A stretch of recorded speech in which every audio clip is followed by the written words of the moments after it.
IT नगरी हिंजवडी परिसरामध्ये गेल्या काही महिन्यांपासून हिंजवडी माण परिसरातील फेज 3 भागात 4 ते 5 फुटांपर्यंत पाणी साचल्याच्या घटना घडल्यात। या भागात तब्बल 13 ठिकाणचे नैसर्गिक नाले बुजवण्यात आलेत। त्यामुळे अशा घटना घडत असल्याचं प्रशासनाने म्हटलंय। हॅपी स्ट्रीट परिसरात मागील काही दिवसात परिवहन मंडळाची बस 5 फुटांपर्यंत बुडाली होती। नक्की काय घडलं होतं याबाबत आयटी अभियंत्यांशी संवाद साधलाय राहुल कुलकर्णींनी।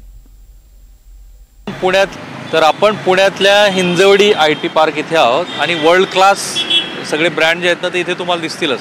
मॅकडोनाल्ड आहे, डॉमिनोज आहे, त्याच्यानंतर सबवे वगैरे, पिझ्झा हट आहे आणि हल्दीराम जे आपल्या महाराष्ट्रात प्रसिद्ध आहे। इथे आल्यानंतर आपल्याला बघा ना हे मस्त अशा गाड्या ज्या तुम्हाला वर्ल्ड क्लास स्वतःलाच फील देतील, है ना। छान आहे। वर पलीकडच्या बाजूला मेट्रोचं काम सुरू आहे आणि ह्या बाजूलाच पलीकडे इकडे जरा निकेतन या बाजूलाच पुढे ह्या अशा सगळ्या डोंगर रांगा आहेत, ह्या दिसत आहेत। आणि तिथे रेऑन इंटरनॅशनल अकॅडमी वगैरे CBSE पॅटर्नचं स्कूल ज्याला 3.5-4 लाख वगैरे फीस आहे। इकडे डाव्या बाजूला पण बघा छान बेसिक इन्फ्रास्ट्रक्चर उभा राहताना दिसतंय आपल्याला। पण हे तेच ठिकाण आहे की ज्या ठिकाणामध्ये काही दिवसापूर्वी या ठिकाणी अख्खी बस पाण्यामध्ये गेली होती, अख्खी बस पूर्ण।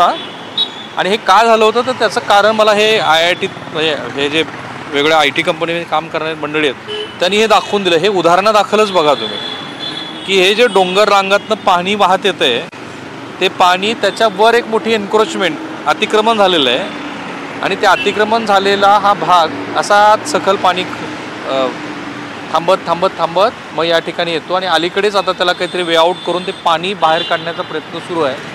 याला वर्टिकल ग्रोथ म्हणतात आणि मराठी भाषेमध्ये त्याला सूज म्हणतात। ही सूज आलेली आहे आणि 6-7 वेगळ्या प्राधिकरणानं ह्या भागाकडे पूर्ण केलेलं दुर्लक्ष आणि खास करून पालकमंत्री श्री अजित पवार यांनी काय याच्याकडे दुर्लक्ष केलं हे त्यांना एकदा विचारायला पाहिजे। अर्थात त्यांनी काम केलंच असेल उत्तम, पण हे अशा पद्धतीनं वेगळ्या पद्धतीचा प्रॉब्लेम निर्माण झाल्यामुळं आता हे आपल्याला दिसतं की नवं बांधकाम होतं आहे पण पाण्याचा निचरा होताना दिसत नाही। पण हे काही एका ठिकाणी नसेल, नाही, ही सिच्युएशन सगळ्या नाल्यांची इथे आहे। जिथून वरतून डोंगरातून पाणी येतं आहे त्या प्रत्येक ठिकाणी तुम्हाला नाल्यांवरती एन्क्रोचमेंट आणि रस्त्यावरती ते नाले, आता रस्त्याचे जे रोड आहे रोडला ते पाणी येतं त्यामुळे road is like a small canal.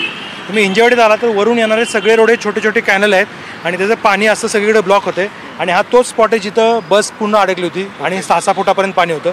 आणि जर एम्प्लॉईज असे प्रत्येक ठिकाणी अडकत राहिले तर त्यांनी ऑफिसला कसं यायचं? जीव धोक्यात घालून ऑफिसला यायच्यापेक्षा जर खरंच ग्राउंडवरती लोकांनी येऊन काम केलं आणि आता हे तुम्ही जे बघता हे 1 महिना सांगून झाल्यानंतर परिस्थिती आहे, त्याच्या आधी परिस्थिती किती बिकट असेल आणि किती ब्लॉकेज आहेत। तर हे रोड क्लीन झाले पाहिजे, त्याला स्ट्रॉंग वॉटर ड्रेन चांगल्या पद्धतीनं हिंजेवाडीमध्ये असणं गरजेचं आहे आणि एन्क्रोचमेंट काढली पाहिजे। ओके, पण त्या दिवशी जी बस अशी अर्धी बुडाली होती, फार जास्त पाऊस पडला होता म्हणून झालं होतं का? नाही, फक्त अर्धा तासाचा पाऊस पडला होता आणि अर्ध्या तासामधला पडलेला पाऊस हा वरून इथे येऊन साठला आणि 3-4 तासानंतर तो पाऊस निचरा झाला। पण जर अर्ध्या तासाच्या पावसामध्ये असं होतं तर उद्या जर एम्प्लॉईज ऑफिसला आले आणि संध्याकाळी 4 वाजता पाऊस पडला तर कर्मचारी घरी जाऊ शकणार नाहीत आणि IT मध्ये 50% महिला आहेत। त्या सगळ्यांची जबाबदारी कोण घेणार? आणि IT पार्कला फक्त एकच रोड आहे, दुसरा बॅकअप रोड नाही आहे। ते कर्मचारी इथं अडकून पडतील आणि पूर्वी पण अशा घटना घडलेल्या आहेत। तर वारंवार सांगून सुद्धा जर प्रशासन फक्त रोड करू शकत नसेल, उद्या जर मेट्रो झाली तर आम्ही मेट्रोत उतरून काय बोटमधनं घरी जाणार का चिखलामध्ये उड्या राहून आम्ही मेट्रोमधनं घरी जाणार? तर मेट्रो हे सोल्युशन होणार नाही। मेट्रो 10% काम तुमचं रिझॉल्व्ह करेल। तुम्हाला स्ट्रॉंग वॉटर ड्रेन आणि नाले सफाई आणि एन्क्रोचमेंट ही काढावीच लागेल। असं किती ठिकाणी होतं? असं तसं बघितलं ना तर हिंजवडीमध्ये बऱ्याच ठिकाणी हा प्रॉब्लेम आहे, कारण डेन्स पॉप्युलेशन आहे, क्राऊड जास्त आहे। लोकांची संख्या जसं सांगितलं सकाळपासून आपण बोलतो, आधी बोलले 7 ते 8 लोक ट्रॅव्हल करतात फुल डे नाईट। सकाळी 7 ते 8 लोक कर्मचारी, कारण ते शिफ्टमध्ये काम करतात, 8-8 तासाचे शिफ्ट आहेत। एका वेळी सगळे नाहीत पण ओव्हरऑल दिवसभरात अशा शिफ्टमध्ये काम करतात। आणि सगळ्यात मोठा प्रॉब्लेम काय आला तर त्या दिवशी जो पाऊस पडला तो पाऊस मोठा पडला, फर्स्ट टाईम पाऊस होता। येणारा कचरा असतो, कचरा जो वाहून येतो तो नाल्यात राहतो, ते नाले अडकतात आणि त्याच्यावरती पाण्याचा निचरा आल्यामुळे सगळ्या रोडवर पाणी आलं। तर रेग्युलर याची पूर्ण क्लिनिंग, याची मलमपट्टी, याचं डागडुजी हे सगळं झालं पाहिजे। आता आपण इथून आलो, याचा रोडची परिस्थिती काय आहे? आता महाराष्ट्र शासनाने पण आणि महापालिकेने पण नवीन बसेस घेतल्या, इलेक्ट्रिक बसेस घेतल्या। एक बसची किंमत लाखात असते, पण या परिस्थितीमुळे आणि रस्त्यामुळे त्या खुळखुळ्या होतात 6 महिन्यात। म्हणून ST पण आणि PMPL पण नेहमी तोट्यात राहते। कारण राहुल इंटरनॅशनल किंवा रेऑन जे स्कूल आहेत त्यांची फीस किती आहे?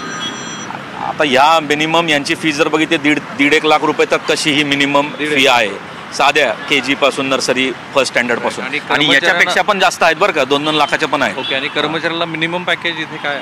कर्मचाऱ्याला मिनिमम पॅकेज 5 वर्षाचा एक्सपिरियन्स तुम्हाला एक 20-25 लाखाचं पॅकेज मिळतं.